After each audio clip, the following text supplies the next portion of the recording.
I forgot I was gonna go live for Sunday and Thursday for the Black Dahlia. As forgot. Of course I forgot. It's me. Whoop.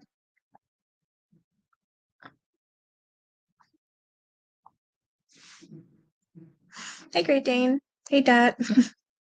Yeah, I forgot that I'm gonna do Thursday and Sunday for the Black Dahlia.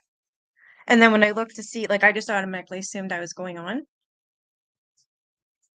Um, I'm too young for what? Hey, cool gamer. So anyways, I thought I already had it on here and I apparently didn't, so I just had to quickly go live.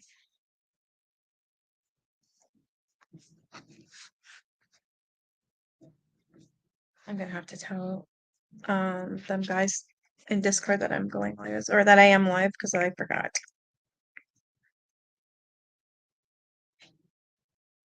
Can't remember shit.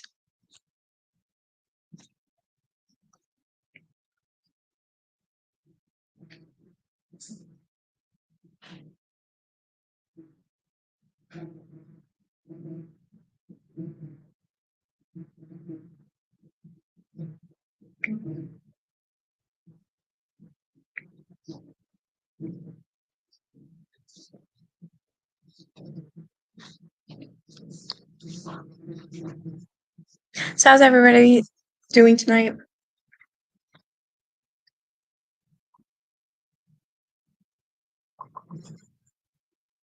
The hell's that? That noise in the background is my son's game.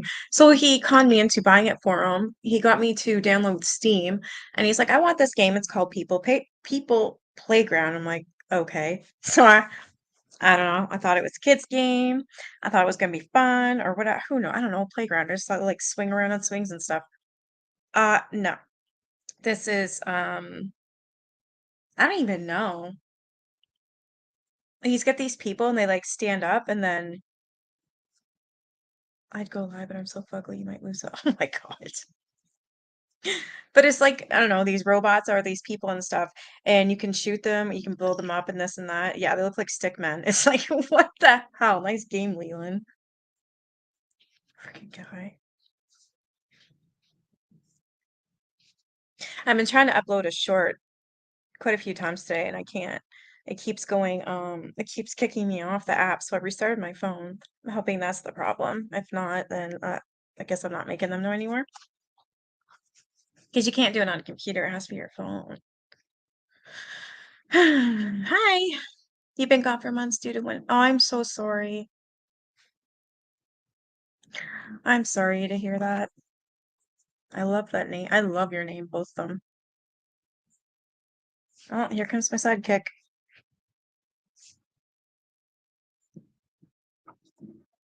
You okay?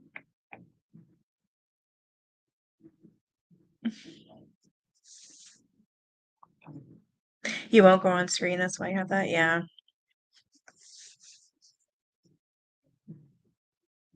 I have to call the vet tomorrow for Claire. You know, ever since I gave her that food on when was it Christmas Eve, she's hasn't been able to eat hard food or her treats. Now she's a treat pig. Hey Deb. She's a huge she's a treat pig. Like that's what she craves. So I don't know what happened. I assume that her tummy was upset maybe. That's why she had massive diarrhea. Anyway, so that was all fixed. But the thing is she still hasn't been eating hard food. She only eats canned wet food. And then I know today that she's drooling at the side of her mouth. So I'm like, what is going on? I have to bring it. It's got to be an abscess tooth or something. Hey, baby.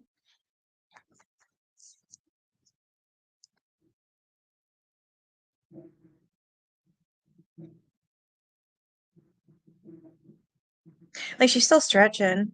I'm still being funny. You right, pretty? Say hi.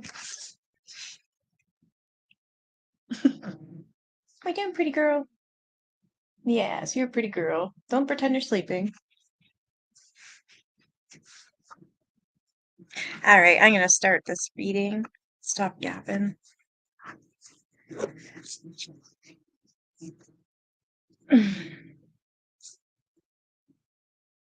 Rabies, you saw Cujo, right?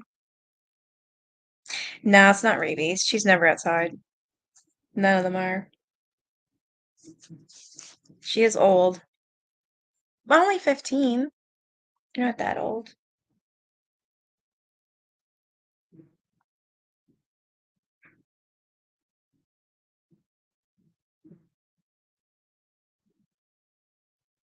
You okay? Wish you would say yes. I have a crime scene photos as well as an autopsy pic of her. Do you really? Yeah, I think some of the stuff is available online. I did see the crime scene photo. It was bad. Um, Not the one in the morgue though. The autopsy one.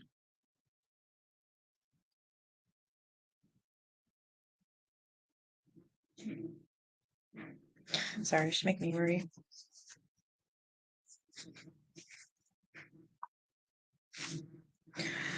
Hey, Teresa. One of my dogs is turning 12 in a couple of days. Aww. From your aunt. Oh, really? Did she work on this case or something?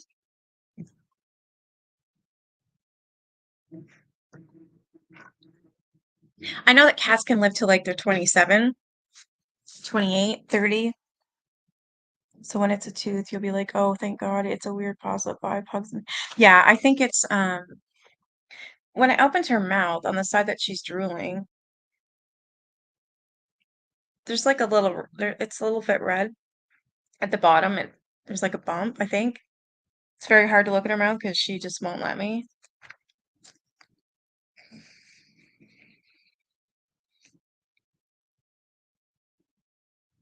And she's acting weird.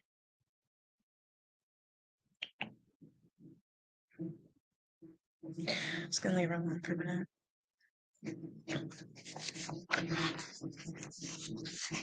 All right, now we're on chapter 11, and it is titled Open and Unsolved.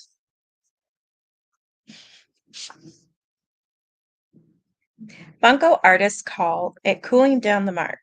After the con man has played out his con and taken in the sucker, or the mark, he plays for time with diversions, false stories, and misinformation. With the passage of time and the dueling of wits, the mark often settles back in confusion and never solves the riddle of the con. I can imagine it probably is just bad. I hate teeth pain. I was just talking about this with Deb the other day. Oh, it's just weird though. I don't understand. I gave her that wet food and I thought it was for adults and puppies because I saw the picture of the adult dogs and I seen the puppy dogs. I did not know, which is I should have read it.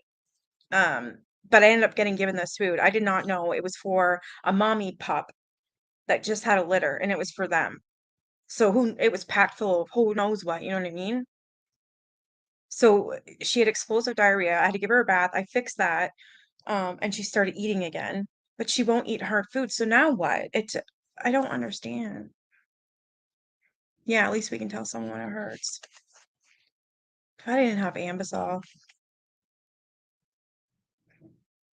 I don't even know if that's it. I don't know. I'm gonna bring her tomorrow. I don't care what the cost. What's one more credit card in debt? I don't care. She's too important. Cooling down the mark has often been the mythology of small-time con owners, leaders, corporate executives, and government committees. In the Black Dahlia case, the general public proved to be the mark. New and diverting stories about the murder kept hitting the headlines until the public grew tired and confused. Each headline grabbing diversion ultimately lacked substance, but gave the impression that the police were doing their job. According to Captain Donahue, apprehension of the killer was always just around the corner, a corner that inevitably led to a dead end on a cold trail. By early February, as the Black Dahlia case began dropping from the banner headlines to a spot beneath the fold, and in the ensuing weeks, Dahlia stories became sporadic and co-signed to the back pages as other murders and scandals made the headlines. Hey, buddy.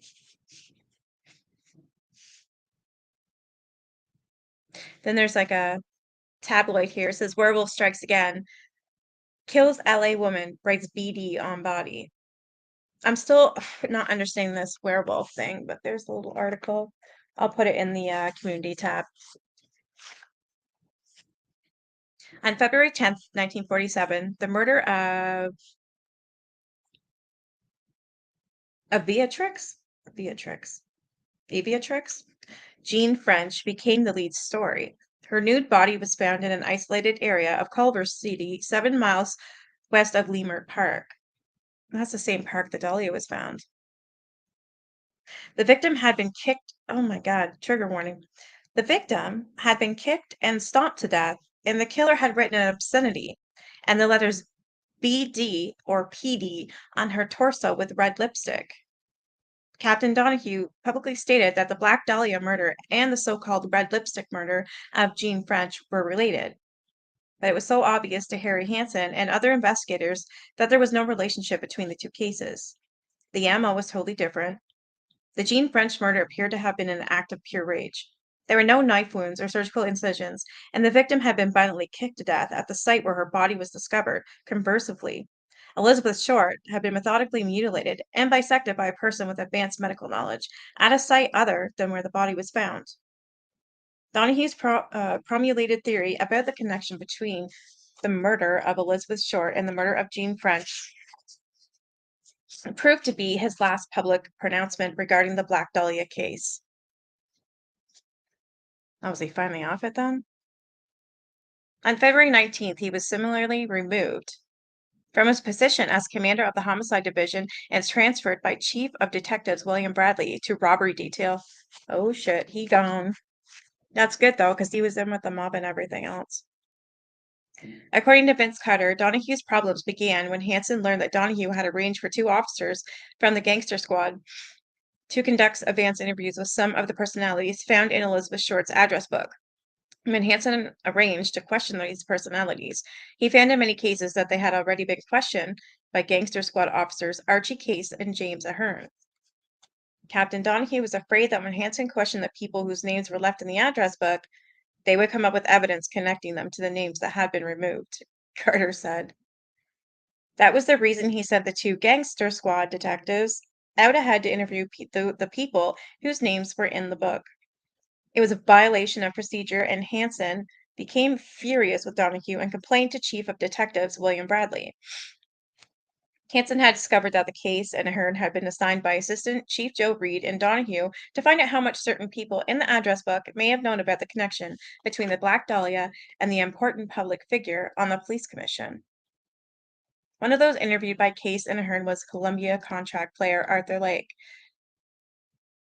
who was a close friend of the Chandler family, heir Norman Chandler, publisher of the Los Angeles Times and head of the police commission. You're a gangster of love.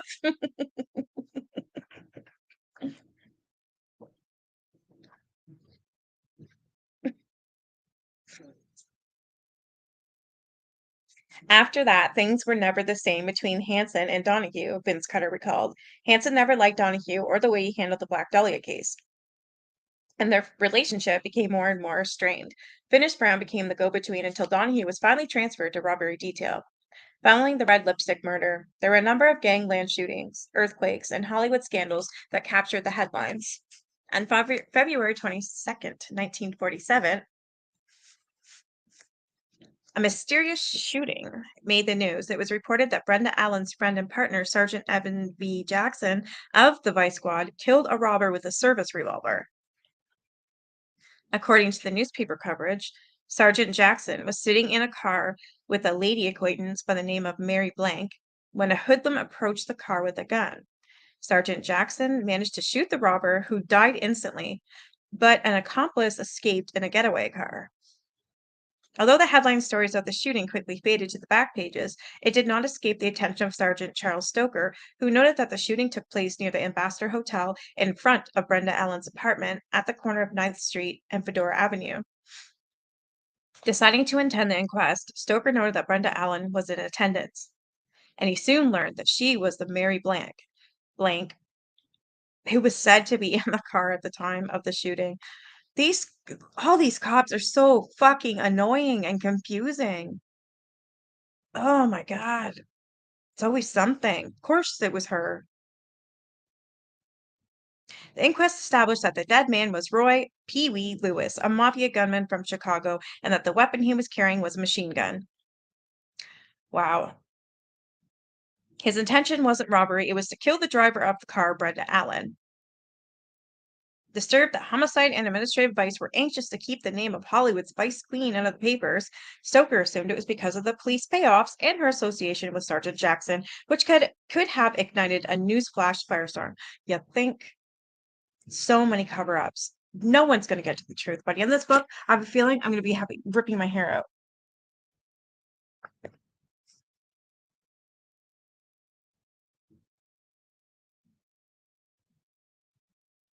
The fact that Brenda Allen was the intended victim of the shooting, which took place less than 5 weeks after the murder of Elizabeth Short, was never disclosed by the press or the police. There was talk with administrative vice that the attempted murder of Brenda Allen had been contracted by Jack Dragna, and it had something to do with Brenda's knowledge about the murder of Elizabeth Short and the site where the murder took place. Brenda Allen's apartment at 9th Street and Fedora Avenue and the girls' bungalow court on Catalina were approximately 30 blocks from 39th Street and Norton and 15 blocks from the incinerator on Crenshaw, where the purse and the shoes were found. Shortly after the shooting incident, Brenda moved out of the Fedora apartment and went into hiding. Several months later, Stoker learned she was operating out of a house she had rented above the Sunset Strip on Corey Avenue, well within Bugsy Siegel's Vice map territory. It's a huge rabbit hole. Yeah, I'm gonna have to turn to you, like that high guy, because I know you love your rabbit holes and you're pretty good at them. Like almost figuring out or even figuring some of it out. Gonna have to pick your brain because this is gonna drive me nuts until I come up with like an answer that I can actually agree with. Yeah, so many different angles was probably part of the gig to begin with. It's just there's just like one after another, after another, after another. Like I can't keep up. Like I don't even know what to fucking think right now. According to Robert Slater, there was rumors in I don't even know who that is. There were rumors in Hollywood that the Black Dahlia killing was connected to Brenda Allen and the mob, and he recalled that Marilyn Monroe had been very disturbed by Elizabeth Short's murder. Okay, now I feel like we might be getting somewhere, but something tells me it's going to go downhill again. So Marilyn was convinced that she had gotten herself in trouble and was murdered by some of the underworld figures that hung around the Florentine gardens. Slatzer recalled. Marilyn became frightened by what had occurred and never went back there.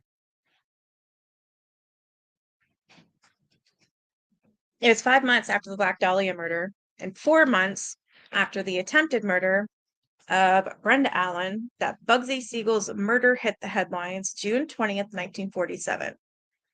On the Friday night that Bugsy was shot, I'd gone to the movies with some school friends and didn't return home until close to midnight. When I entered the house, everyone was up and the household seemed unusually tense. My mother was upset with Uncle Vern about something, and Jeff was trying to calm my mother down, only to be interrupted by the phone, which was constantly ringing. My brother Robert filled me in on Bugsy's murder, which had taken place just across the alleyway earlier in the evening. See, that's why I wanted this guy's book because he's directly involved. His whole family is involved with this whole scenario, this whole story.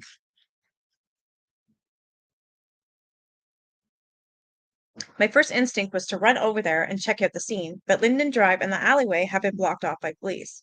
The next morning, I was up by sunrise and hurried around the corner before the spectator parade began. I found Bugsy's house and had been sealed, and several Beverly Hills police officers were guarding the entry. But by walking up the neighbor's driveway, I could look through the lattice fence behind which the gunman had stood at about 10:45 p.m. and fired the shots that killed Bugsy as he sat on a sofa reading the newspaper. Hey, Melissa Jane. The police had put a chalked X on the spot in the fence where the gun had rested. The drapes of the window, through which the killer had fired, were still open, and I could see the bloody spot where Bugsy had been sitting with the shot smashed through his head, an easy shot, scarcely 15 feet from where I stood. It's crazy. So the mob's involved with everything. They're the ones that's doing the killings, but yet the mob is even being killed by whom? Who's the actual boss? Like, who's the ringleader? This is driving me crazy. Several days later, I learned about Bugsy's trunk, which Uncle Bern had stashed in our garage sometime that Friday. I guarantee there's a body in it. Vern was unusually sober and circumspect for a number of days after Bugsy's murder, and it wasn't long before he moved out of the chauffeur's quarters in the garage. I gathered that my mother had been upset when she learned that Vern had been at Bugsy's to retrieve this trunk on the day of the murder. At my mother's insistence, Vern was never allowed to enter the house again, though I know he often visited Little Ta, which was his grandmother, when my mother wasn't home. Toward the end of that year, my grandmother moved out as well, and it was around Christmas that I know was the first time that Bugsy's trunk was gone. Oh, I would have so broken into that thing. Yeah, the mob ran it, but the mob's all still like it's being killed off too. It's just it's fascinating but annoying. I have to know these things. You know what I mean? Like it's driving me crazy. I would have broken into that trunk.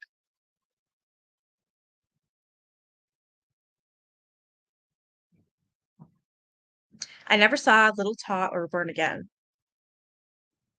Okay, so when they moved out, the first time they noticed Bugsy's truck was gone, he says he never saw his grandmother or grandmother's boyfriend again, and they became a subject that my brother and I sensed was not to be discussed.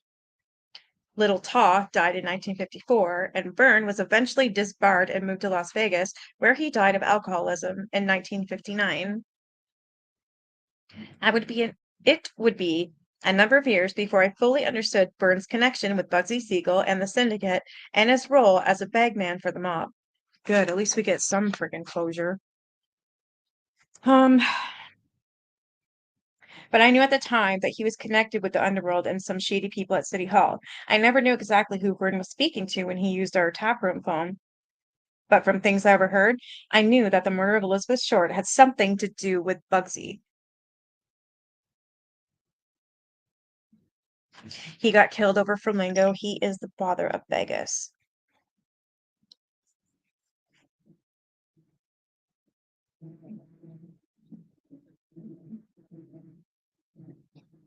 Although the Black Dahlia case would reemerge in the news from time to time, by the end of 1947, one of the most notorious murders of the 20th century left homicide without a suspect or a clue, and the LAPD file on the Black Dahlia case was stamped open and unsolved.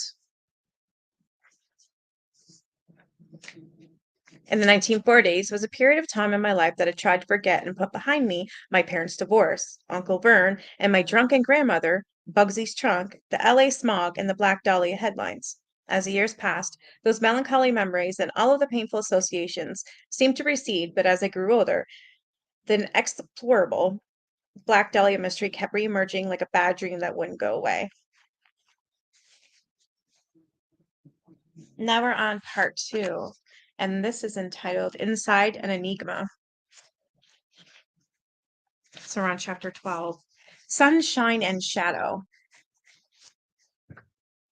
I always go to the phone booth before I get on here, right before I go live. And as soon as I start reading and sit down, it takes at least half an hour, and all of a sudden I'm going to burst every time. I don't get it. So I'm going to be right back. God forbid I don't go to the washroom. All right, give me 2 seconds. Here, I'll play some music. How the hell do I do that again? Oh, yeah.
There.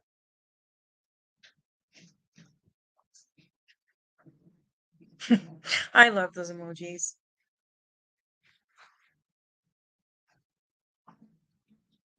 That's because you drink a lot of water. Yeah.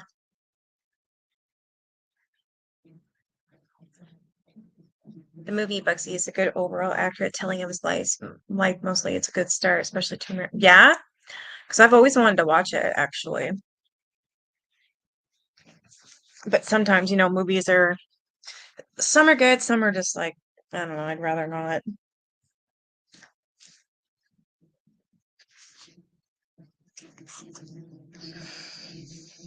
It was annoying. Sorry. Probably was. All right. Chapter 12. It was repetitive for sure. Hopefully it wasn't too loud. I can't hear anything on my end still. So I don't know. All right. Number 12, Sunshine and Shadow. Perhaps because my older brother was handsome and aristocratic, he was always Robert, never Bob. Whereas I was always Don, never Donald. What? Watch party. Lucy loves doing those. Yeah. That's what I'm doing every Friday night. I'm usually playing a movie. Yeah. Phone volume button is your friend.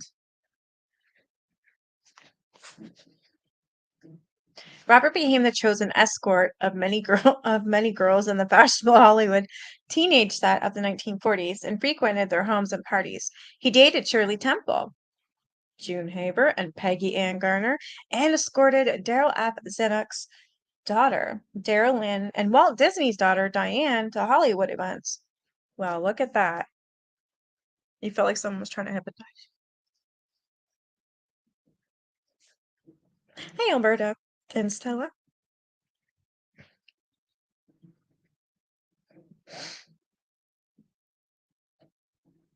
As a tag-along, I got to mingle with the stars at the Zanuck Beach House and attended private studio screenings and wander through Hollywood sound stages and studio backlots. Can you imagine what it would be like back then? I would love to be that little kid. You never thought to turn the volume down. You can just say my name. Nah, I like Alberta and Stella. It's like I'm saying hi to both of you. Hey, trio. She always gives me a hard time. Yep. I especially like to tag along with my brother to Walt Disney's home in Holmby Hills. I would love to do that. If I was at his age, that would be like a dream. Well, my miniature railway was in the minuscule HO garage. Huh? Well, my miniature railway was in the minuscule HO garage. Mr. Disney had a real steam train that stood about 2.5 feet tall. There were at least 100 yards of track in his backyard that ran through miniature mountains, over bridges, through dark forests, and past scenic streams and waterfalls. Like, that sounds awesome. On weekends, Mr. Disney was usually by the station in his backyard wearing his engineer's outfit, which included a bandana and an oil can. He eagerly waited for passengers and took great joy in giving visitors rides. Sometimes I'd be his only customer. Mr. Disney would sit behind the coal car and I'd ride on top of the gondola car and we'd go round and round until I was train sick. I think Mr. Disney sensed that I was a dreamer and somewhat melancholic, and he'd tell me stories of his difficult boyhood in Topeka, Kansas, and how he used to sell newspapers on a steam train that ran between Topeka and Albany. He said he used to dream that one day he wouldn't have to get off the train at Albany and could just keep going. I believe that was the beginning of Disneyland. The dream started out in his childhood and further developed in his backyard, where he enjoyed giving adventure rides to young kids and old kids alike. The rides eventually extended to Anaheim, and soon the whole world could jump on board. It was one of a kind.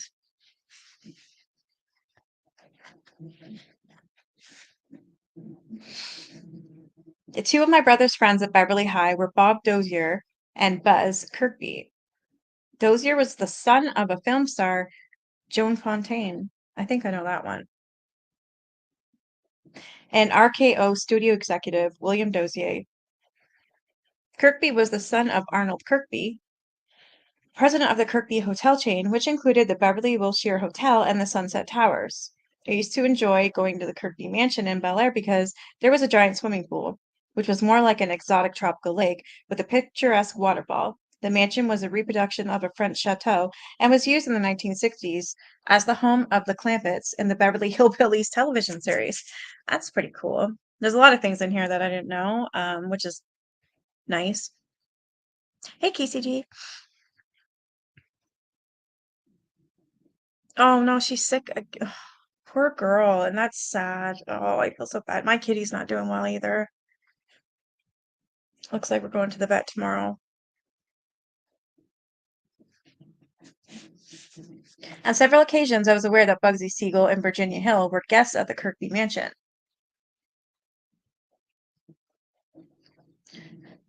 I recognized Bugsy because we went to the same barber, Harry Drucker. Drucker's barbershop was above Jerry Rothschild's fashionable clothing store on North Beverly Drive, and I'd go there for my haircuts with my stepfather. It was an inclusive barbershop for the Hollywood crowd. To gain entry, you had to be buzzed in by a receptionist downstairs. It wasn't long before I realized that Drucker's was a bookie joint, and a lot of Hollywood big shots went there to have their wallets trimmed. Drucker had a special glassed-in barber chair booth with a private telephone in which Bugsy could have a haircut and a manicure while talking on the phone and not be overheard.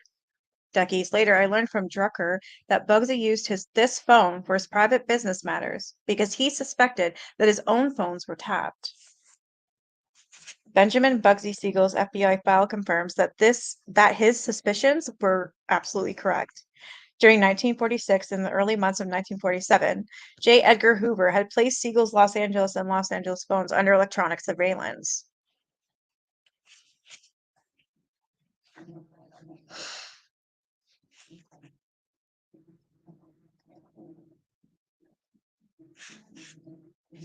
You had to, I don't mean to laugh, but you had to repaint it. Oh my God, so it's completely stained. Hope he's okay now. That's what the problem is with my kitty. She's got a sensitive stomach, but now I don't know, she's got like an abscess or I don't know, I don't know. Regardless, I'm going tomorrow. I don't care what it costs. I'm going. I had also seen Bugsy Siegel and Virginia Hill at Del Mar Turf Club during the racing season. Jeff and my mother kept a box at the Del Mar racetrack, which was north of La Jolla, and in the summer of 1946, Bugsy and Virginia Hill shared a box not far from ours. The King brothers and their entourage had the box next to us. There were four fat King brothers and Mama King, who was the fattest of all. Wow. And ran the Syndicate family of erstwhile food producers with a heavy hand. Jaime King, the youngest and dumbest of the lot, used to take me to the morning workouts and taught me how they fixed the faces. As I understood it, the syndicate only fixed about 1 in 100 races to avoid suspicion. One was enough.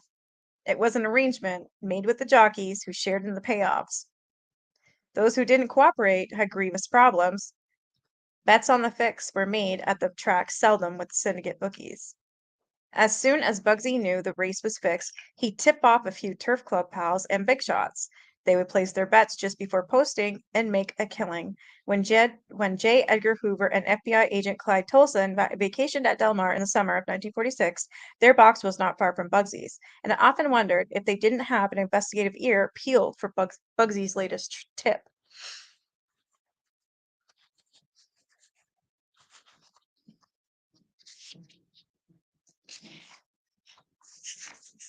When Bugsy Siegel first arrived in Movieland, not many people in Hollywood knew that he was a ruthless killer and one of the founders of Murder Inc. Born on February 28th, 1905, in the Williamsburg district of Brooklyn, Benjamin Bugsy Siegel was the son of a Russian Jewish immigrants. In the early years of the 20th century, Williamsburg was a teeming district of crowded tenements, pushcart peddlers, and street thugs. Although he didn't finish high school, Bugsy was well schooled in survival on the streets of Williamsburg, and quick to learn that violence was a means to the things that became important to him: power, money, and influence. As a Williamsburg street urchin, he set up a protection racket for the local street vendors. Any vendors who felt they didn't need a gang of kids for protection, soon had their vending carts doused with kerosene and set aflame.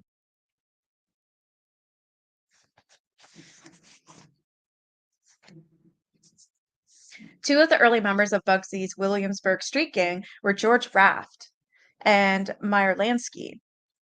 While Raft grew up to play gangsters on the screen, Bugsy and Meyer grew up to be the real thing.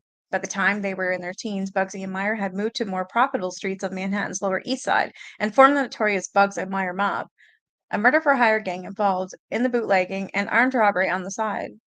By the time he had turned 20, 21, and graduated from the streets of the Lower East Side, Bugsy's crime included hijacking, white slavery.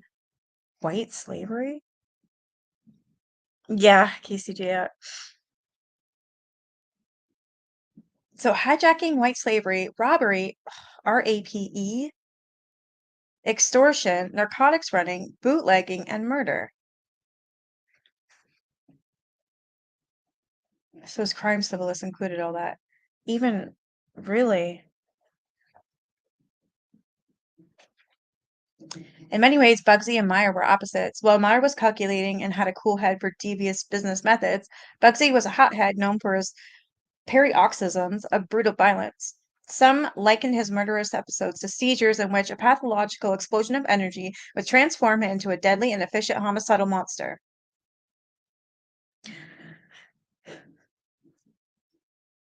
Oh my God, I would love to. I would.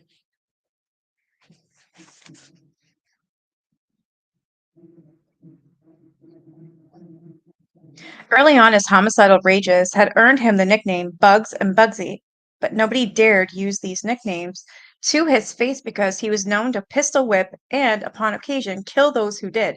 He's a fucking psycho.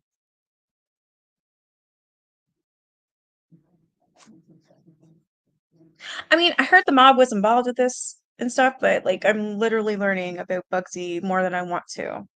It's interesting. I'm not complaining. It's just wow. Recalling their days as street thugs in New York, Meyer Lansky said, "When we were in a fight, Benny would never hesitate. He was even quicker to take action than those hot-blooded Sicilians, the first to start punching, shooting, or stabbing. Nobody reacted faster than Benny." Not one to assign a murder for hire to another, Bugsy enjoyed the kill and found delight in shooting or knifing his victims. He's sick. Ugh. I mean, I knew he was bad, but once I read that part about the RAPE, what the fuck? That's not cool. None of it's cool, but that even just makes it even worse. When he set out to murder his old pal, Bo Weinberg, in 1934 as a favor for Dutch Schultz, he called Bo and suggested they go out to dinner. They then drove around until they stopped on a dark, deserted street where Bugsy pistol whipped Bo repeatedly. Bugsy then pulled out a knife and slashed him across the face and throat. The bodies of his victims were seldom discovered, borrowing from Sicilian tradition, which perfected the art of the rub out. Bugsy would personally, oh my God, trigger warning big time. Bugsy would personally disembowel his victims so that intestinal gases would not raise their bodies from a watery grave in the East River. How does he know that?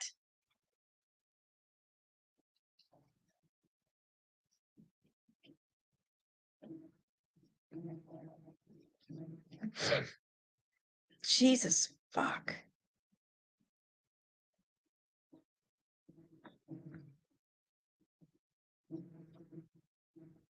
In his lengthy FBI file, the Bureau conservatively attributed more than 30 brutal murders to Benjamin Bugsy Siegel before his move to Southern California. Some of his victims, such as Salvatore Maranzo, Maranzano, were both stabbed and shot. Unlike his brother Maurice Siegel, who became a respectable Beverly Hills physician, Bugsy had a split personality. There was Bugsy, the heroin-addicted homicidal monster, and there was Benny, the handsome young man with movie star looks who could be charming, affable, and quite generous. But it was Bugsy, he was Benny, as the front. Jesus. He was a genius. In the spring of 1928, at the age of 23, Benny married his childhood sweetheart, Esta Krakauer. Mayor Lansky was his best man. Initially, Esta had no idea that Benny was a gangster. She knew him as a devoted husband who operated a truck for hire business with Meyer Lansky on Canyon Street on the Lower East Side. So Bugsy's brother is a doctor, and this guy's a friggin' monster. The truck rental business appeared to be quite lucrative as Bugsy kept a suite at the Waldorf and purchased a fashionable home in Scarsdale. The trucking business, however, proved to be a front for the bootlegging and hijacking enterprises of the Bugs and Meyer mob. Although Bugs and Meyer mob had their own booze shipments unloaded off boats on the shores of New Jersey, New York City was quite thirsty in the roaring 20s, and Siegel often hijacked mafia booze shipments to increase his inventory. Of course he did. Malone? Did I say Malone? I don't remember if I did or not. I don't think so. I said a Maurice, which is the brother of Bugsy.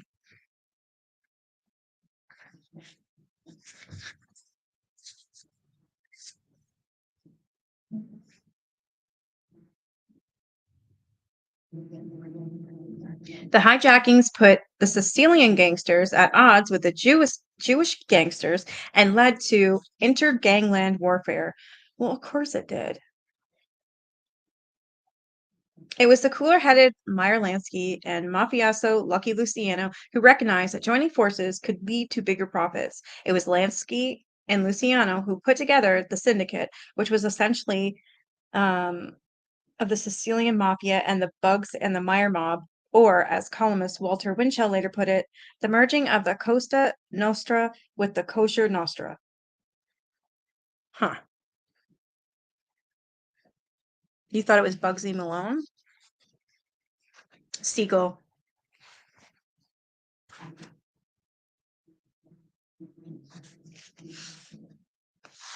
I don't know. It's Bugsy Siegel, Bugsy Malone. Yeah.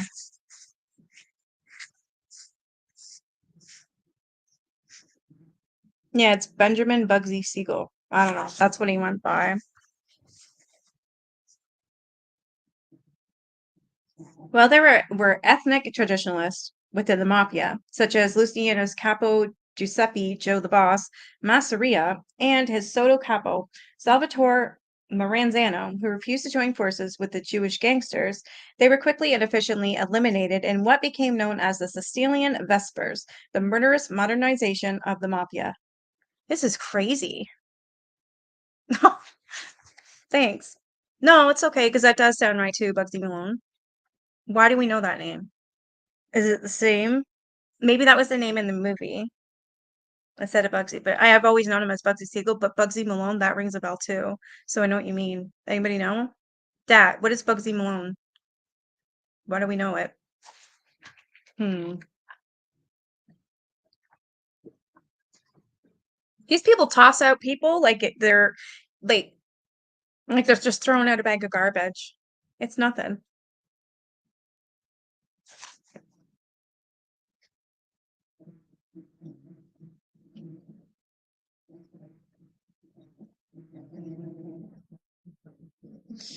So on April 15th, 1931, Lucky Luciano invited Joe the Boss, Masseria, to dine with him and discuss mafia matters at the Nouveau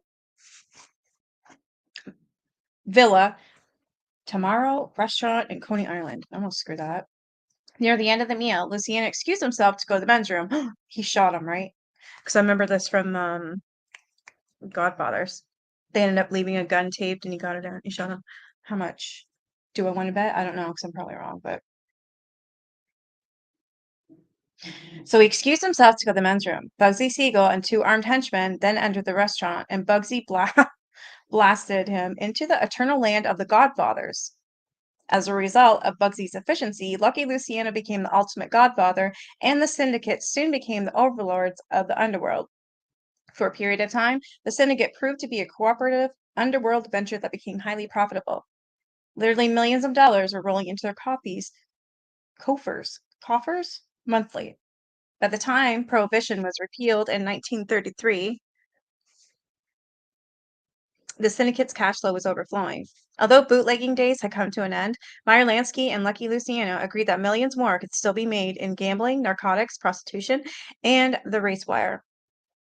There are historians of the Annals of Criminology who maintain that Bugsy Siegel first left the East Coast and moved to Los Angeles in 1936 or 1937, when he was assigned by Luciano and Lansky to take over the syndicate interest in Southern California. However, Bugsy's forays into the land of sunshine and shadow began in the early 1930s. How would anybody trust Siegel? Bugsy Malone was a kids' movie where they used pies to unalive the other kids. It was really funny and cute. That's what, okay, there you go, Kira. That's what we know it. Kind of like Dick Tracy, sort of, but yeah. I don't know. For some reason, that just popped in my head. His brother Maurice, along with his sister Betsy, had moved to Los Angeles in 1933, and Bugsy became a frequent visitor. After the end of Prohibition, it was Bugsy who first envisioned the new underworld opportunities dawning on the West Coast. In 1934, he rented an apartment at the Pizza del Sol next to the Clover Club on the Sunset Strip, and his lavish lifestyle became increasingly bicoastal.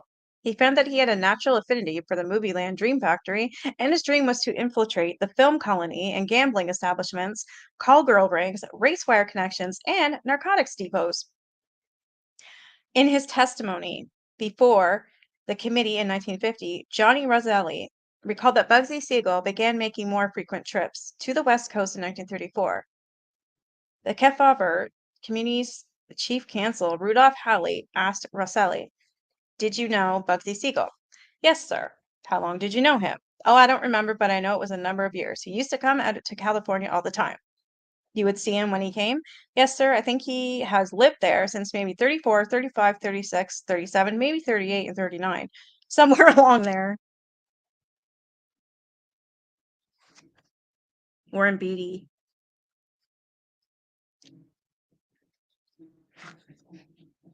Yeah, I remember that. What business was he in? To tell you the truth, I never did know what his business was at the time. He seemed to get along all right. He had plenty of money. He went around with the best people. Yeah, I wouldn't be telling him what his business was either for fear of being shot or pistol whipped or drowned or just punched or kicked, knifed. Who are the best people? In that circle of the motion picture industry, you would always see him with very nice people. Who, for instance? Oh, Countess de Frazzo. I can just see the wheels working in there, Mr. Rosselli, trying to think, who can I mention that I won't hurt? Not at all. Bugsy's circle of Hollywood friends had included, wow, Cary Grant, Mary Pickford, George Raft, Gary Cooper, Jean Harlow, Jack Warner, Clark Gable, the Countess de Ferrasso, and for a brief period of time, Thelma, the ice cream blonde, Todd. Wow. After Bugsy's thwarted attempts to operate a casino in Thelma Todd's Sidewalk Cafe and her untimely death in December 1935, Bugsy returned to the East Coast and laid low in the Waldorf Towers for several months. It was a difficult time for the mob in New York. No amount of cold cash could bribe District Attorney Thomas E. Dewey, and he was turning up the heat. Dewey was after organized crime and intent on putting Lucky Luciano in jail. On December 10th, 1935, Luciano was indicted for racketeering, and on June 7th, 1936, he was found guilty of compulsory prostitution by the Manhattan Supreme Court. It was shortly after Luciano's conviction that Bugsy decided to make a permanent move to Los Angeles, where District Attorney Burn Fitz and the City Hall were still for sale.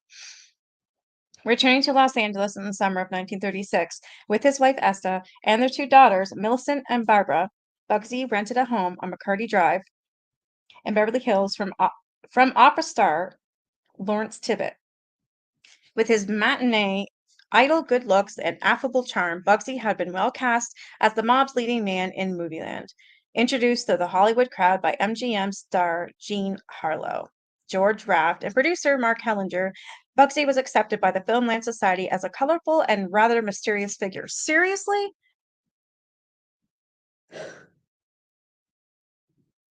It's basically being around Bugsy crowd was like the yeah, yeah.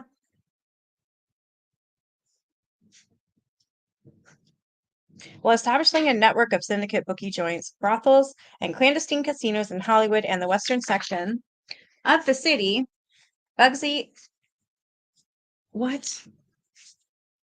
He hobnobbled. Sorry, go ahead. Don't wake your precious ass up. Nice huggy. So he hobnobbed with film stars and studio brass, joining the exclusive Hillcrest Country Club. He was often seen at the Santa Anita Turf Club and the fashionable Hollywood nightclubs on the Sunset Strip. As a partner in the legendary Clover Club, Bugsy controlled its private upstairs gambling room, and for many years he was a partner with Charlie Morrison. I was going to say Charlie Manson.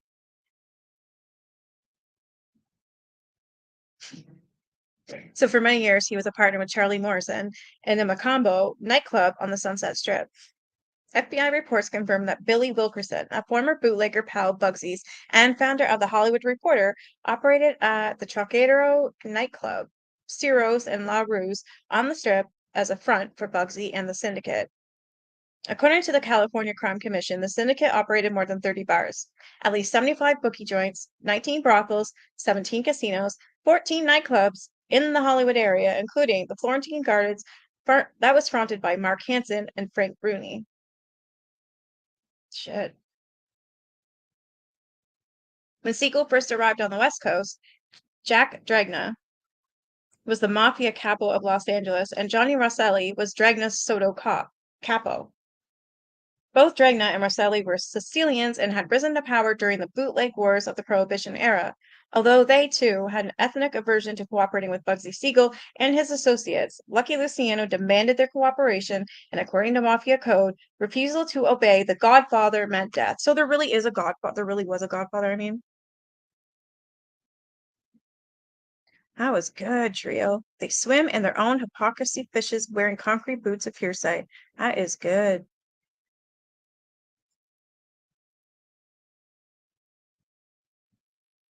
At the instruction of Lansky and Luciano, a vice map was drawn up that divided the city into territories controlled by Siegel and areas controlled by Dragna. Siegel inherited the western portion of the city, which included Hollywood and Beverly Hills, while Dragna controlled the central city, the valley suburbs, and Long Beach, which was the port of Los Angeles. Born in Colleron, Sicily in 1891, Dragna was a short, barrel-shaped man who broke English out of the side of his mouth. Immigrating to the United States in 1914, he became associated with the Capone gang in Chicago before becoming the mafia boss of Southern California during Prohibition. I was going to say, when the hell does Capone get in here? Ruthless in his rise to power over the Southern California underworld, Dragna's mythology included murderous persuasion and generous payoffs to City Hall. That was a good one, Trio. Yeah, I think you win the internet today.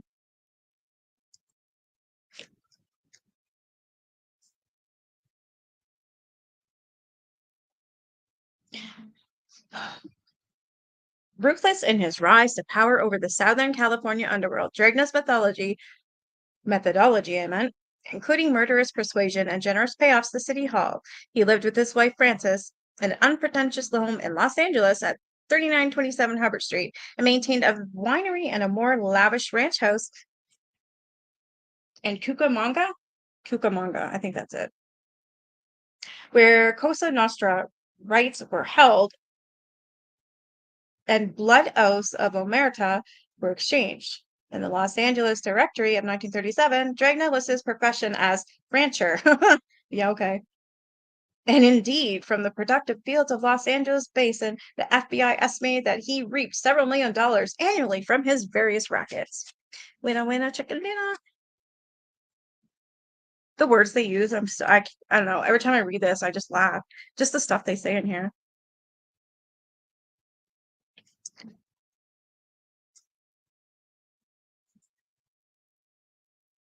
I'm gonna have to take a picture of this and put it in the community tab 'cause I don't even know what the hell what is that?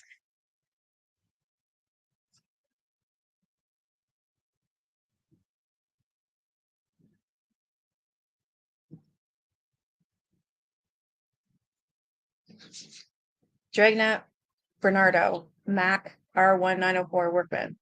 Bessie A something. What the hell does that mean? The Bugsy Malone thing is a Mandela effect. Everyone thinks he was real and don't realize Bugsy Siegel was actually the mafia boss. Uh-huh. Let museums look like they have one of the history of the gangster era. Pretty much all mob dealings in Vegas. Bugsy was famous in Vegas. Yeah, I was, and then Capone was what, Boston? Ugh. And then Luciana was, I don't know, I forget now. Hey, Mama. Although Dragna lacked the sophistication and polish of Bugsy Siegel, by the end of Prohibition, he had ruthlessly built an extensive gangland empire in Southern California, and he had shot himself to the top of the underworld and controlled the gambling, prostitution, and narcotics trade. Along with mafioso Tony Conero, Dragna ran gambling ships 3 miles off the coast and were popular with Angelinos and the movie Colony.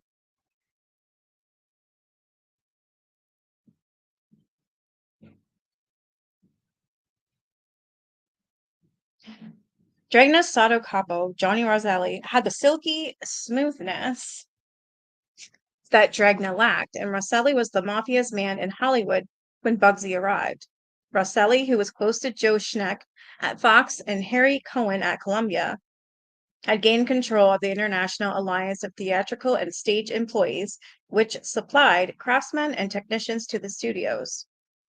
With their domination over the labor force, Rosselli and union boss Willie Boyf were extorting money from the studios to ward off threatened wildcat strikes. Warned by Dragna not to muscle in on the Roselli's turf at IATSE, Bugsy soon took over the extras Guild and had a two-tone shoe in the door of the Screen Actors Guild along with his pal George Raft. The amenity between Dragna and Bugsy grew when Bugsy muscled in on the gambling ship Enterprise and, along with Tony Conero, launched the SS Rex, which operated off the shores of Santa Monica. Only Lucky Luciano's insistence on cooperation prevented Dragna from resorting to open warfare on over Bugsy's encroachment.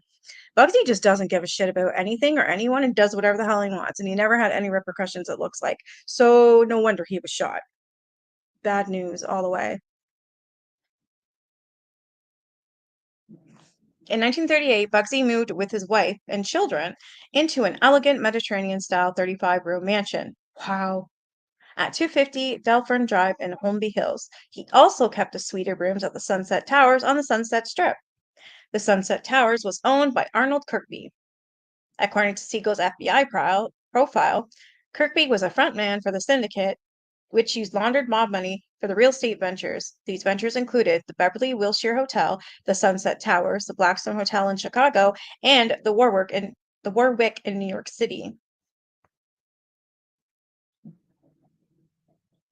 which became his rendezvous with syndicate cash courier Virginia Hill and a bevy of Hollywood beauties culled from the ranks of studio starlets and the chorus lines of slapsy maxies in the Florentine Gardens. What the frick is a slapsy maxi? It was Jean Harlow's ex-boyfriend, Longy Zwillman, who introduced Bugsy to the Countess de Frasso. The Countess Dorothy Dundas Taylor de Frasso was a vivacious middle heiress from Watertown, New York, who had married the impoverished Italian Count Carlo de Frasso before heading for Hollywood. And the entitled highlight. I wouldn't want no part of any of these. Nothing. None of this shit. The height of Hollywood's social season was Marion Davies' annual birthday party for William Randolph Hearst, at which, in 1938, the Countess de Frasso was escorted by Mr. Benjamin Siegel. Are you feeling any better, Mama?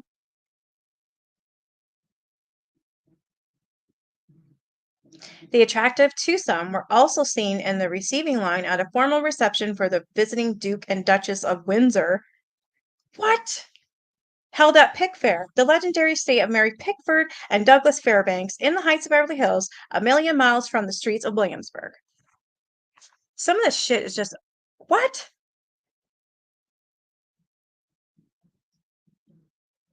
The Countess provided Bugsy with an air of respectability that went along with his slick manner, slick hair, slick attire. Gossip columnists referred to Mr. Benjamin Siegel as a sportsman and a bon vivant. Few in Movieland suspected that he was one of the founders of Murder Inc. Frig. Or that he was calling the shots in the underworld murders that occasionally plagued the city.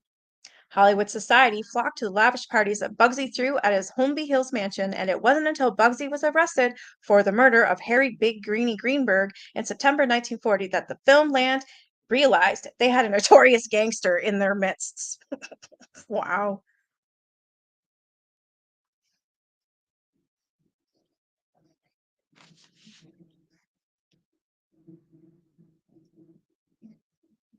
A former goon for Murder Inc., Harry Big Greeny Greenberg, had been in hiding from the law.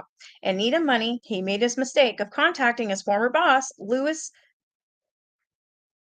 Bachelter, and demanding some cash or he was going to sing to the cops. Big Greeny knew too much, and a contact went out. When he was found to be hiding out in Hollywood, roaming house at 1804 Vista Del Mar Avenue, the contract went to Bugsy, who had the rooming house staked out by his brother-in-law, Whitney Crakower. Whitney found that Big Greeny was in the habit of driving off each night at about 8 p.m. to get a daily racing form. On the night of November 22nd, 1939, Bugsy and another Murder Inc. alumnus, Abe Kid Twist, I heard about Kid Twist, drove to Hollywood in a stolen Buick and met Allie Tick Tannenbaum and Frankie Carbo, who were waiting 2 blocks away from Big Greeny's in a stolen Mercury. When they got to Big Greeny's place, A. Browse recalled that Bugsy said, we'll turn both cars around. That's a dead-end street, and we won't want to get bottled up. You take the Buick and you'll be the crash car. If anybody comes after us when we hit Greeny, you know what to do." The crash car was often used in major robberies and assassinations to block pursuing vehicles. Wow. Parked across from Big Greeny's rooming house on the west side of the street, they didn't have to wait long before his Ford convertible coupe with yellow wire wheels pulled up and parked parallel to the curb. Abe recalled that Bugsy quickly stepped out of his car, walked up to Big Greeny, and pistol whipped him before 4 pistol shots were fired into his fractured skull. Big Greeny's lifeless body slumped over the wheel as Bugsy got back into the stolen Mercury. The only witness was a pedestrian who saw the Mercury drive away into the night with its lights off. The crash car proved to be unnecessary.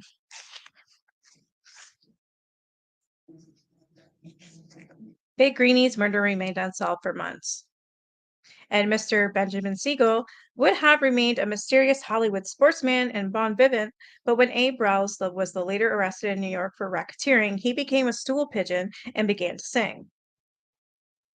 Singing means ratting, right?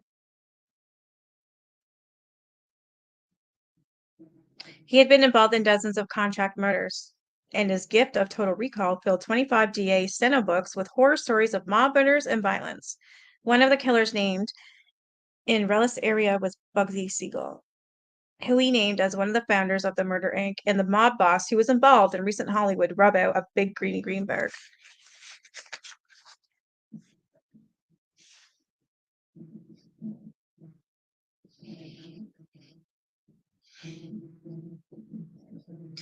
Booked on September 4th, 1940 for suspicion of murder, Bugsy was incarcerated in the Old County Jail building in downtown LA, where Money was known to talk, as well as sing in high C notes. While under indictment for murder, Bugsy was housed in a special jail apartment. Wow. Had his meals catered by Lindy's in Beverly Hills and was frequently chauffeured to Hollywood nightclubs in the evening. How is that jail? Are you serious? Ironically, it was Examiner Edition Jim Richardson who exposed the special prisoner privileges granted to Bugsy Siegel.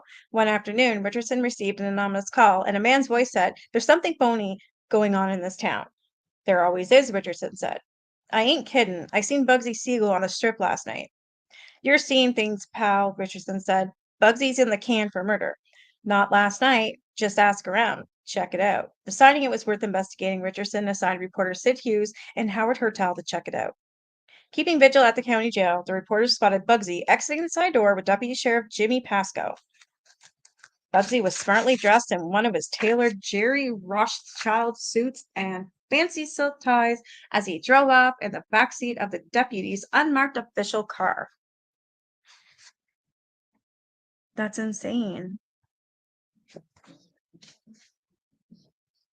It is interesting though, like everything that happened back then, everything that was allowed to happen back then. I'm like fascinated.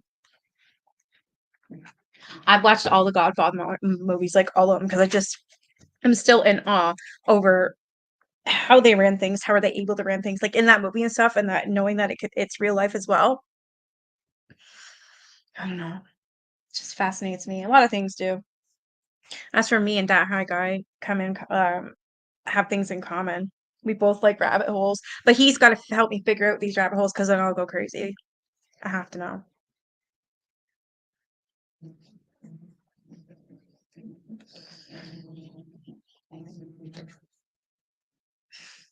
Following them to Beverly Hills, the reporters spotted Bugsy picking up actress Wendy Berry at Lindy's restaurant and going out for a night on the town. Wow. When Bugsy and the actress emerged from Slapsy Maxie's nightclub close to midnight, they were met with blinding flash at Hertel's camera clicked and captured something phony going on in this town. Bugsy cursed and ran to Deputy Pasco's car and sped off, but it was too late. The next day, Richardson splashed a photo of Bugsy and Wendy Berry on the Examiner front page, and Angelinos read all about it. The indicted murderer, Bugsy Siegel, being out on the town during 18 days of his first month of incarceration. Richardson discovered that the jail's physician, Dr. Benjamin Blank, had received more than $32,000 in payments from Siegel and arranged for Siegel to stay in the doctor's private county jail apartment, where a trustee was assigned to be his butler and serve him specially prepared gourmet meals, including roast pheasant and caviar. This frigged up. In addition to the 18 trips outside the jail during the first month of incarceration, Siegel was allowed female visitors who were entertained in his private quarters and served lemonade spiked with whiskey. I mean, shit, I want to go to prison then. I want to go to jail. Wouldn't you guys want to go to jail if this was how it's supposed to be? Holy, this brings a whole new meaning to money talks. This is outrageous. It's crazy. The Examiner reported Siegel not only is permitted to keep an extensive wardrobe of costly mufti for his trips outside of jail, but while in the jail, wears a tailor-made uniform with notched lapels, razor-edged creases, and made of cloth far superior in quality to the usual jail denim. Siegel's shoes are shined each morning for him by his valet, a trustee who keeps Bugsy's raiment in apple pie order. Jesus. I think I don't know, it's not like being Snoopy. You can't tell me something, but a part of it. I have to know everything, all of it, the who, what, where, when, why. You can't give me a bit and be like, okay, now you're gonna have to wait, or you just might not find out at all. Hell no, my brain don't work like that. I have to know. This is just crazy. So shoes are shined each morning for him by his valet, a trustee who keeps Bugsy in apple pie order. Wow. There were investigations and reprimands, but the story soon faded from the news, and the murder charges against Bugsy were eventually dropped when Bugsy donated $30,000 to the Los Angeles District Attorney's election campaign, and Abe Kid Twist was tossed out of the sixth floor hotel window, bringing an abrupt end to his singing career. What in the shit? Like, what the hell? I just can't even believe the shit that I'm reading. Yeah, like, I know. Oh my God. Yeah. Goodfellas jail time. This is insane. They're dropped because he gave a 30,000 donation to the Los Angeles District Attorney election campaign. and Kid Twist was tossed out of a sixth-floor hotel window, bringing an abrupt end to his singing career. Well, you think he's fucking dead? This is crazy, insane. With the death of Kid Twist, the prosecution was left without a witness. Oh my God. However, Kid Twist had disclosed that Bugsy's brother-in-law, Whitney Krakower, was also involved in Big Greeny's murder. But shortly after Krakower was brought in for questioning by the New York District Attorney, he was shot down on the streets of Manhattan. Holy shit. This just doesn't stop. Whew.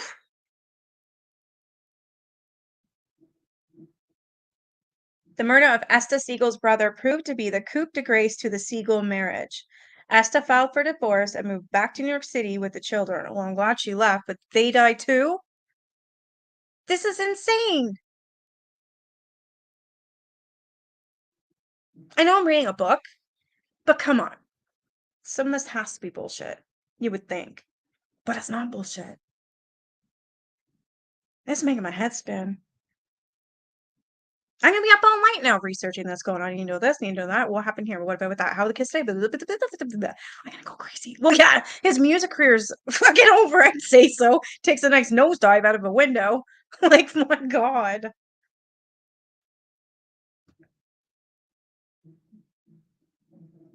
Although Bugsy threatened Jim Richardson and said he would take care of him. Holy fuck! How many more? If he didn't keep his name out of the paper, the damage had been done, and Bugsy was henceforth shunned by Hollywood high society. Oh, about fucking time. In 1941, Bugsy sold his Holmby Hills mansion and moved to Florida, where he and Virginia Hill purchased the Hearst estate on Palm Island in Miami and operated the Colonel Inn, the Grotto, and several other lucrative enterprises with Bugsy's partner, Meyer Lansky. When Siegel moved to Miami, Jack Dragna may have thought he was rid of his nemesis, but Bugsy's heart was in Tinseltown. It wasn't long before he returned to Hollywood, set up headquarters above the Formosa Cafe, and began expanding his gambling, narcotics, and prostitution empire, which included Brenda Allen's pricey call girl ring. Wow. So I wonder who the hell had the hit over on Brenda Allen. I wonder if I don't know. This is insane. Bugsy?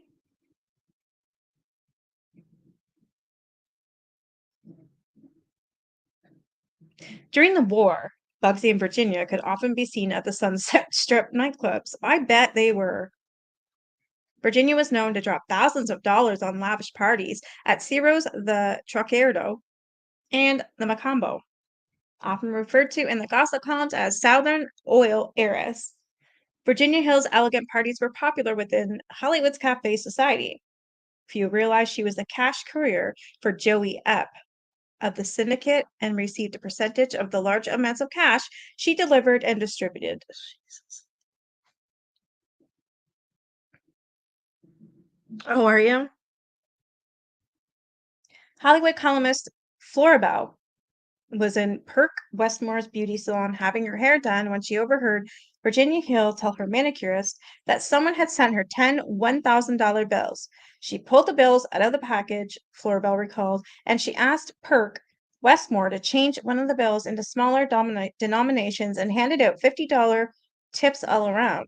When Virginia departed, she left the empty package behind, and when Florabelle examined it, she noted that it had been airmailed from Chicago by J. Epstein. The fuck is going on? Like Epstein, Epstein?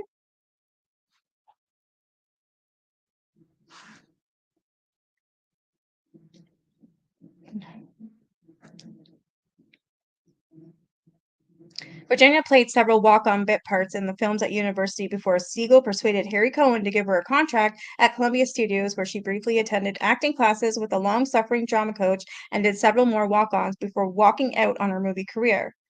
Recruiting former boxer Mickey Cohen as a strong-arm man, Bugsy became intent on infiltrating the race wire system that crisscrossed the nation. The race wire was an intricate and tricky operation. It involved Spotters at the track who were able to quickly transmit odds and results to a communication post near the track. Then they would then send it out to the Continual Wire Service, which was controlled by James Reagan and the Mafia in Chicago. After the end of Prohibition, the race wire and the syndicate network of bookie joints have become the cornerstone of the mob's empire, and the combined take from the nation's bookies ran into the billions. Chicago newsman Len O'Connor stated the race wire was the bookmaker's only available source of instantaneous information concerning all the betting opportunities currently existing at all the tracks, and indeed, the cash flow of the bookie joints was significantly greater than that of the tracks. Therefore, whoever controlled the race wire was the nation's bookie, and according to mobster Mickey Cohen, Bugsy had imperial ambitions. Different Epstein? Okay, I was gonna say, you gotta be kidding me.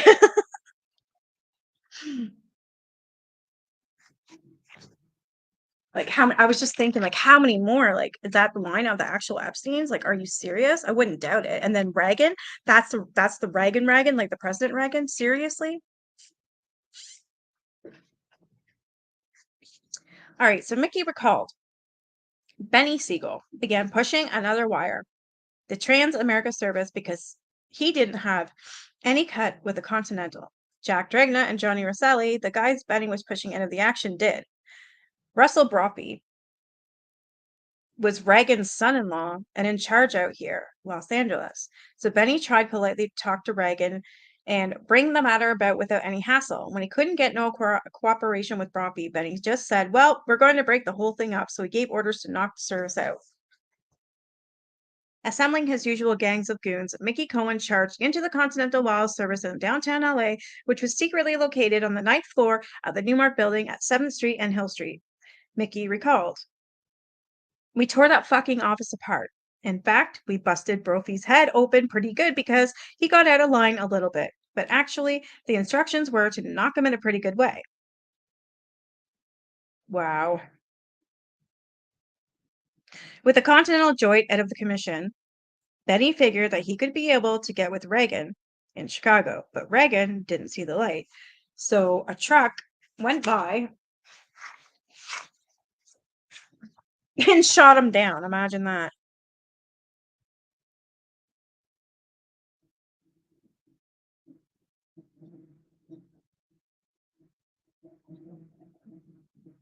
I just mean like any Epstein, if they're related to, yeah. Oh my God. When he didn't die fast enough from the hit and run and went to the hospital, he was poisoned. Benny Siegel's knocking over Reagan and Continental was kind of a slap in the face to Dragna, who thought he was running the West Coast. Dragna was really from the old Mustache Pete days. The worst thing you can do to an old-time Italian is to harm his prestige in any way. And that's what took place when Benny came out here. Adding to the conflict between Dragna and the Siegel-Cohen faction was Bugsy's takeover of the Brenda Allen call girl ring. Brenda had been operating with Dragna's Vice Map territory behind the ambassador, but Bugsy and Mickey Cohen had enlarged her business to the moneyed Hollywood crowd and muscled in on her lucrative Vice operation. Although Brenda was operating over 100 pricey call girls from her Hollywood telephone exchange, her communication center was in Dragna territory at Nice Street and Fedora Avenue, yet the syndicate cut was going to Bugsy. He just doesn't stop. Yeah, just find out if it's the same line of Epstein's, because honestly, I wouldn't doubt it. It's like President Reagan. It's I think it was his father that's in this book. But yeah, I wouldn't doubt it. You know what I mean? If it was an Epstein.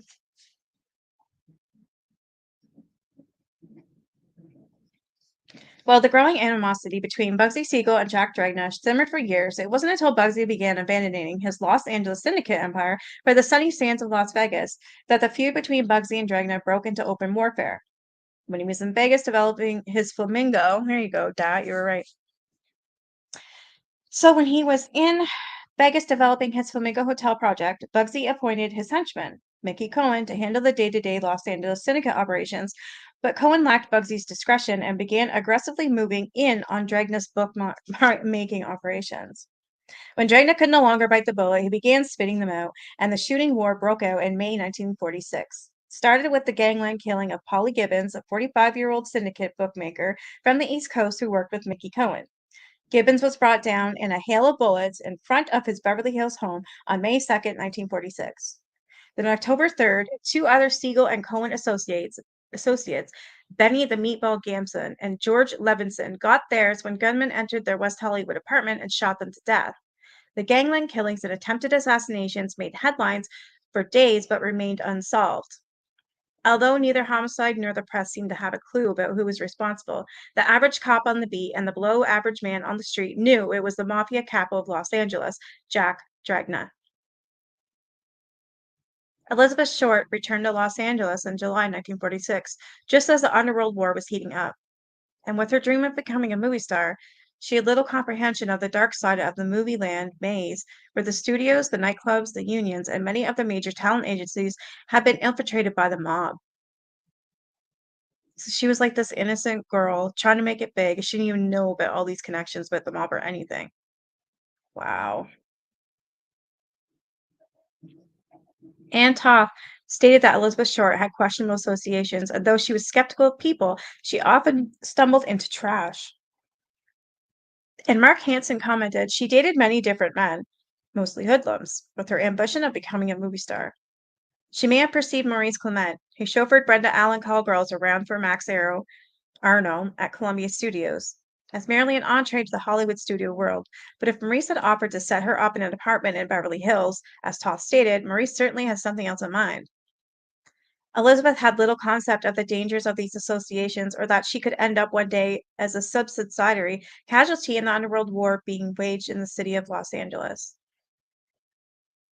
When Elizabeth returned to Los Angeles, she dreamed of becoming another Dina Durbin, but 6 months later, she would end up another Jane Doe.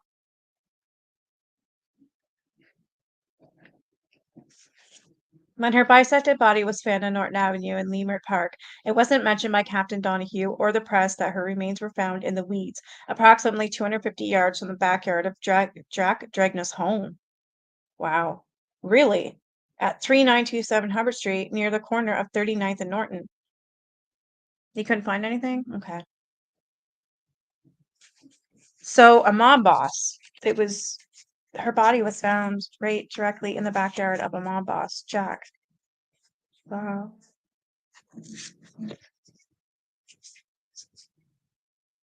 Nor was it ever mentioned that the letter D had been carved by a knife into the pubic area of the victim's flesh. The D is clearly visible in police photographs held today in the Black Dahlia files of the Los Angeles District Attorney's Office. Did the D stand for Dahlia, or could the D have stood for Dragna? Whatever the meaning of the psychopath's message, the silent scream from the sacred setting was certainly heard at the nearby home of Mafia capo Jack Dragna and La Familia.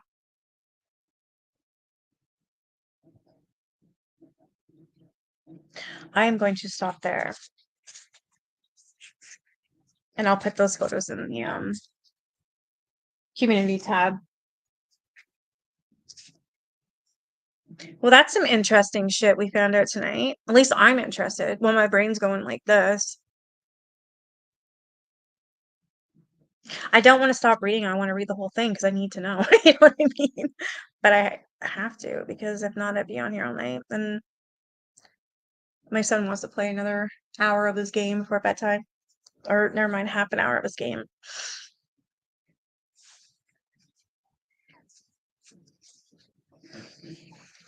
Well, I hope you guys enjoyed it. Um, I'll be back Thursday with more reading of this. So every Thursday and Sunday.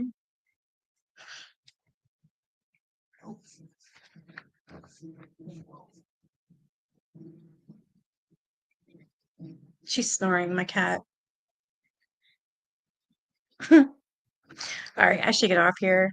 I thank you guys for joining me. I appreciate it. Tomorrow's Monday. Oh yeah. I don't know if I want to start another book. I was gonna read the book that I have. It's called Lethal Marriage, and it's about Paul Bernardo and Carla Homolka. I don't know. It's a really bad book. Bad as in it's horrible what happened to these victims. Do you like it, That? Yeah, if you have any, I hope she does too, Teresa. Hey, Dad, if you have any suggestions or anything that would go along with this book, well, we're in Discord together, so you can let me know. I'd like your input, and, like what you have to say or what I should show or what I should research. You're pretty smart when it comes to stuff like this, so I'd love your input on it. Yeah, we'll start to figure this out. I hope so. If not, then I'm hiring Dat and we're gonna figure this fucking thing out because I cannot not figure it out. Yeah, the Bernardo book is pretty bad. But anyways, I guess I'll start it tomorrow. I don't know. That's my favorite thing to do is read books. I love information. I just don't like information that isn't all forthcoming where I have to guess. That drives me crazy. Anyways, I'm gonna shut up. You guys have a great night. Well, it's true. No, you I like your ideas and I like your philosophies and stuff like that. Same with Trio. Love you guys. All right. Um, yeah, I'm gonna go. You guys have a great night. I'll be back tomorrow at 7 p.m. Eastern time. Bye.